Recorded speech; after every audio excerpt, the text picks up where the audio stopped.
नमस्कार, स्वागत आप सभी का। आपके साथ मैं हूं पुनीत और आज क्रिमिनल्स में आपको दिखाएंगे एक मासूम की हिम्मत। कैसे किडनैप हुआ एक 14 साल का मासूम, होश आने पर हिम्मत नहीं हारी, खुद को किया आजाद और पहुंच गया सीधे पुलिस के पास। इसके साथ होगा अंधे कत्ल का खुलासा। नदी में डूबने से हुई थी मौत, फॉरेंसिक जांच के बाद हादसा बदल गया हत्या में। 6 महीने के बाद आरोपी पुलिस की गिरफ्त में। इसके साथ एटीएम के वो ठग जो मदद के नाम पर बदल लेते थे एटीएम कार्ड, पासवर्ड जानकर देते थे खाता खाली, जिनका निशाना होते थे महिला, बुजुर्ग और बच्चे। शुरू कर रहे हैं क्रिमिनल्स।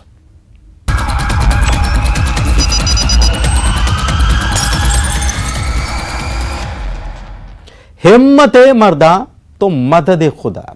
हिम्मत हो तो कोई काम मुश्किल नहीं है, ऊपर वाला भी साथ दे देता है। हिम्मत उम्र की मोहताज नहीं होती। ऐसा इसलिए क्योंकि 14 साल का मासूम किडनैपर के चंगुल से बचकर घर पहुंच गया। कैसे पहुंचा देखिए।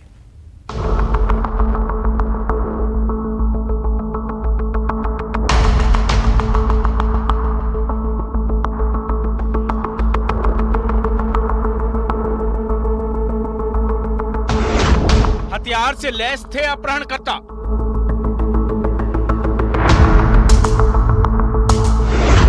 पूछने के बहाने किया मासूम को किडनैप, लेकिन बच्चा भी था शातिर। अपहरणकर्ताओं को चकमा दे लौटा घर। धमतरी के 14 साल के मासूम को हथियारबंद लोग पता पूछने के बहाने अपहरण कर ले गए, लेकिन इस छोटे से बच्चे ने अपनी चतुराई और हिम्मत के दम पर अपहरणकर्ताओं को चकमा दे दिया और साकुशल घर लौटाया। मामला धमतरी के अर्जुन थाना क्षेत्र का है। 15 फरवरी को शाम जब ये मासूम सड़क के किनारे खेल रहा था, तभी पास में ही एक वैन रुकी जिसमें 4 लोग सवार थे। वैन में सवार लोगों ने धमतरी शहर का रास्ता पूछने के बहाने उस मासूम को पास बुलाया। जैसे ही वो मासूम वैन के पास आया, वैन में सवार लोगों ने उस बच्चे का मुंह दबाकर उसे वैन में खींच लिया। अपहरणकर्ता बच्चे को बेहोश करके ले गए। रास्ता पूछा और मैं बताया, वो लोग मुझे पीछे से धक्का दिए और एक बेहोश करके ले गए। कहाँ ले गए? जगदलपुर। रात करीब 11 बजे जब बच्चे को होश आया तो उसके पैर बंधे हुए थे।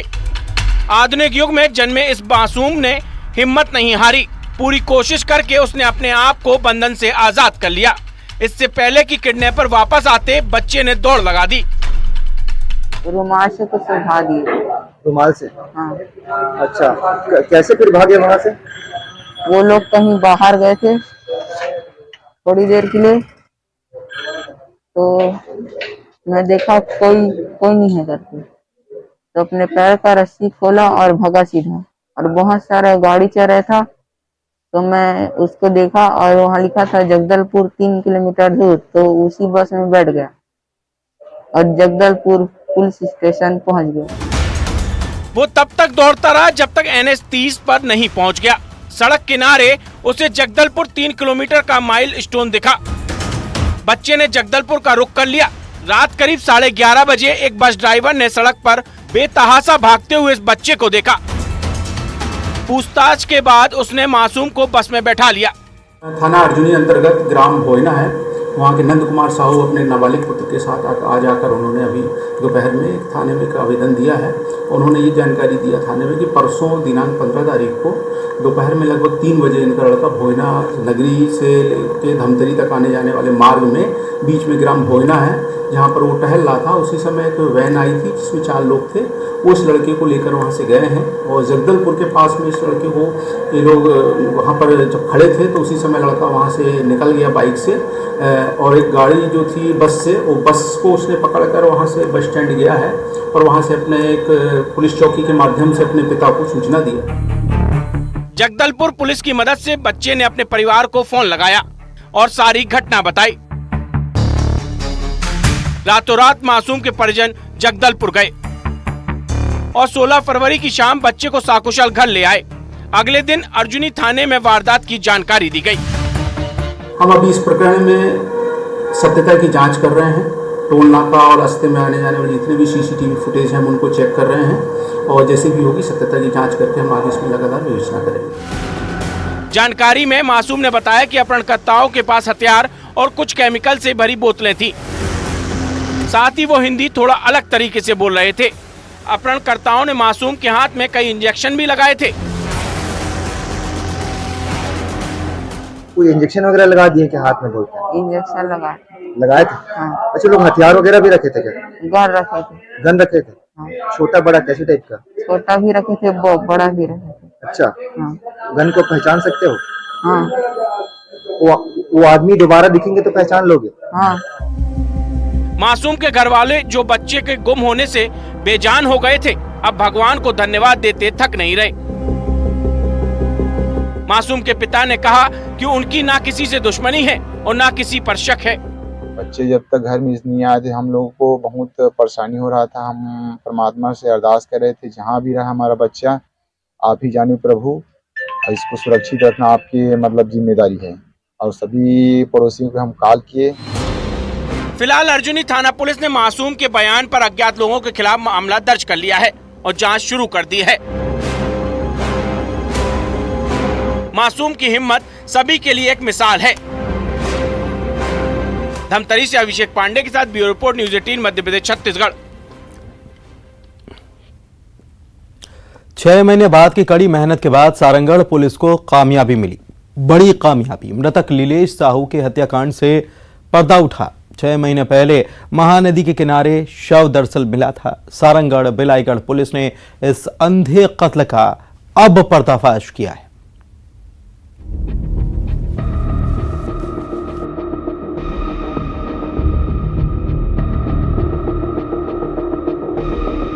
अंधे कत्ल का खुलासा।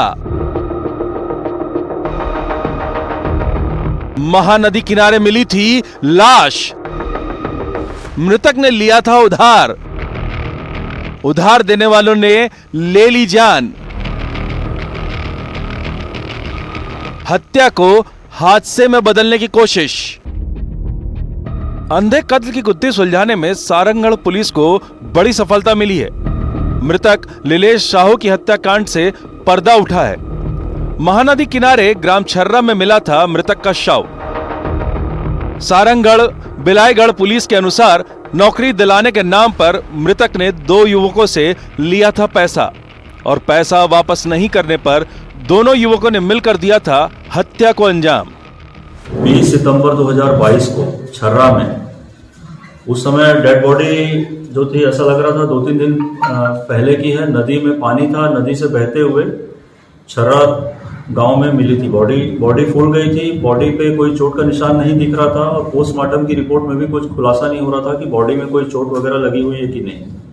तो 2 दिन के बाद मृतक की पहचान हुई कि ये मृतक जो है ये लीलेश साहू नाम का व्यक्ति है जो खरसिया में रहता है। दरअसल मामला 20 सितंबर 2022 का है, जब सारंगढ़ पुलिस को छर्रा गांव में महानदी के किनारे एक अज्ञात युवक के शव होने की सूचना मिली। पंचनामा के दौरान मृतक की पहचान लीलेश साहू पिता रामजी साहू ग्राम डेरागढ़ थाना बाराद्वार के रूप में हुई। अब मुद्दा था कि यह हत्या है या हादसा। पोस्टमार्टम रिपोर्ट में पता चला कि मौत डूबने से हुई, मतलब यह हादसा था। फोरेंसिक जांच के लिए सैंपल रायपुर भेजा गया। जांच रिपोर्ट जो सामने आई वो चौंकाने वाली थी। जांच में पता चला कि मृतक ने नशा किया था, लेकिन पुलिस को शक तब हुआ जब जांच में यह बात निकल कर आई कि मृतक के पेट में शराब के अलावा कोई और नशे वाली चीज थी। तो ये हम लोग को बुद्धि समझ में नहीं आ रही कि खरसिया का व्यक्ति की डेड बॉडी छर्रा में मिल रही है। इसके पश्चात जब हम लोगों ने सिलसिलेवार उसमें जांच करना शुरू किया तो ये पता चला कि इस व्यक्ति का हसौद में आना जाना रहता था और हसौद में कुछ लोगों के साथ में उठना बैठना रहता था। लेकिन हम लोग लगातार वहाँ पार्टियां भेज रहे थे। मैंने एक टीम भी बनाई थी जिसमें डीएसपी मैडम थी और कोतवाली के 2-3 टीआई जो बीच बीच में थे वो सब साथ में जा रहे थे। और वहां पे हम जब जा रहे थे तो हमको किसी तरह का कोई क्लू मिल नहीं रहा था। अब पुलिस के तहकीकात को नई दिशा मिली। हादसा अब हत्या में बदल चुका था। पुलिस ने मृतक लीलेश साहू के मोबाइल की 20 सितंबर 2022 की लोकेशन निकलवाई। साइबर सेल ने बताया कि 2 अन्य नंबर भी मृतक के साथ वहां मौजूद थे। पुलिस को जो चाहिए था उसे मिल चुका था। साइबर सेल की मदद से पुलिस ने बोधराम साहू और रविशंकर साहू को हिरासत में ले लिया। पुलिस की सख्ती के आगे दोनों आरोपी टिक नहीं पाए। 4-5 महीने की मेहनत से हमको बाद में एक क्लू मिला कि एक व्यक्ति है और उसके साथ में एक दूसरा व्यक्ति, जो दोनों ने मिलकर पैसे की आपसी लेन देन को लेकर इस व्यक्ति की हत्या की है। तो वो व्यक्ति भी अपने पते पे मिल नहीं रहे थे। फिर हम लोगों ने एक टीम बना के भेजी और उस व्यक्ति को फिर हम लोगों ने अभी कैप्चर किया। 2 साल पहले मृतक लीलेश ने दोनों आरोपियों से नौकरी दिलाने के नाम पर पैसे लिए थे, लेकिन लीलेश दोनों को नौकरी नहीं लगवा रहा था। अब दोनों आरोपियों ने लीलेश से अपने पैसे वापस मांगे। लीलेश ने पैसे वापस करने से इनकार कर दिया, जिससे उनका विवाद हुआ और अंजाम लीलेश की हत्या। दोनों आरोपियों ने शराब के बहाने लीलेश को लेकर सिंघनपुर बैराज पहुंचे। तीनों ने शराब पी, लेकिन मौका पाकर रविशंकर साहू ने मृतक लीलेश के शराब में बेहोशी की दवा मिला दी। नशे और बेहोशी के आलम में आरोपियों ने मृतक लीलेश को बैराज से महानदी में फेंक दिया। तो इसने रविशंकर साहू से 50,000 रुपए कोरबा या रायगढ़ में किसी फैक्ट्री में काम कराने के एवज में ले लिया था और उसको नौकरी नहीं दिलवा रहा था। चूंकि रविशंकर साहू भी ज्यादा पैसे वाला नहीं था, तो बार बार उससे रिक्वेस्ट करता था, या तो नौकरी लगा या मेरा पैसा वापस कर। वो उसको टालते रहा और इसको इसी बीच में रविशंकर साहू की मुलाकात एक बोधराम साहू नाम के व्यक्ति से होती है, जो ये मालखरौदा का रहने वाला था। तब दोनों को पता चला कि बोधराम साहू से भी मृतक लीलेश जो है पैसा लिया हुआ। लेकिन कानून से अपराधी बच नहीं पाते। 6 माह बाद ही सही, लेकिन हत्यारे पुलिस के हत्थे चढ़ ही गए। जुर्म कभी छुप नहीं सकता। रायगढ़ से हरपाल सिंह खूंटे के साथ bureau report, news 18 Madhya Pradesh Chhattisgarh. अब जिनकी बात हम करने जा रहे हैं वो एटीएम लेते थे बदल, मदद करने के बहाने बदल देते थे एटीएम, पासवर्ड जानकर उड़ा देते थे खाते से पैसे। इन ठगों का निशाना बनते थे महिलाएं, बुजुर्ग, बच्चे। देखिए जरा जबलपुर पुलिस ने कैसे किया इनका पर्दाफाश और कहां कहां की इन्होंने वारदात।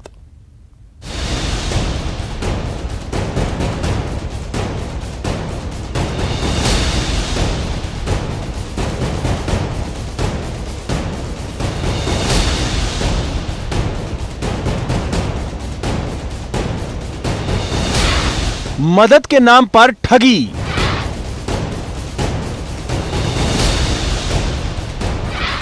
एटीएम लेते थे बदल,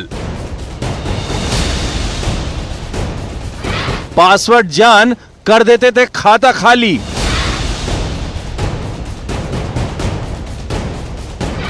महिला, बुजुर्ग, बच्चे इनका निशाना। वो मदद के नाम पर शिकार का एटीएम ही बदल देते थे और बाद में एटीएम का इस्तेमाल करके खाता खाली। जबलपुर पुलिस ने इस अंतर्राज्यीय एटीएम ठग गिरोह का पर्दाफाश किया है।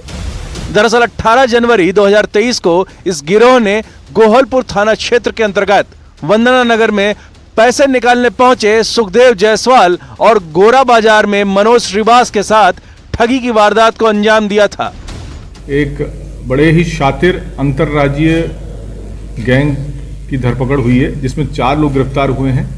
ये लोग जो एटीएम में जाकर के भोले भाले जो लोग होते हैं, जो अपने एटीएम से पैसा निकालते हैं और जिनको किन्हीं प्रकार से कोई दिक्कत आती है एटीएम से पैसा निकालने वालों को, ऐसे लोगों को ये टारगेट करते थे। शातिर ठगों ने पहले मदद के नाम पर उनका एटीएम बदला और पासवर्ड जानकर गोहलपुर निवासी सुखदेव के खाते से करीब 3,90,000 रुपए और गोरा बाजार में मनोज श्रीवास के खाते से 62,000 रुपए उड़ा लिए। उनको मदद करने के नाम से उनसे वार्तालाप करते थे और बातों ही बातों में एटीएम एक्सचेंज कर देते थे। कुछ केसेस में जो पूछताछ में आया है, ये कुछ एटीएम का पिन भी उनका देख लेते थे। तो कुछ ऐसी 2 घटनाएं 18 जनवरी को अपने यहाँ थाना गोहलपुर और गोरा बाजार में हुई थी, जिसमें करीबन 3,90,000 एक केस में इन्होंने जो विक्टिम है उनके अकाउंट से आहरण कर लिया था और दूसरे केस में करीबन 60 से 70,000 के बीच। थाने में ठगी की शिकायत हुई। दोनों वारदात का तरीका एक ही था। पुलिस को समझते देर नहीं लगी कि ये एक ही गिरोह का काम है। मामले को पुलिस ने तत्काल संज्ञान में लिया और जांच शुरू की। ये 4 लोग जो हैं, ये उत्तर प्रदेश और उत्तराखंड के रहने वाले हैं, जिसमें कि सचिन सिंह, कल्याण सिंह, अर्जुन और शिव ठाकुर, ये चारों हैं और यही घटनाएं करने के आदी हैं। 2 घटनाएं अभी मंडला जिले की भी अपने को पता चली है और मुझे आशा है कि इन्होंने अभी पूछताछ में इनसे और भी खुलासे होंगे। अभी इनका पुलिस रिमांड भी लिया जाएगा। गिरोह के लोग उत्तर प्रदेश और उत्तराखंड के रहने वाले हैं। आरोपियों ने जहां जहां एटीएम का उपयोग किया, जबलपुर पुलिस ने वहां टीम भेजकर जांच शुरू की। क्षेत्र के सारे सीसीटीवी फुटेज खंगाले गए और कई सीसीटीवी में आरोपी पुलिस को नजर आ गए।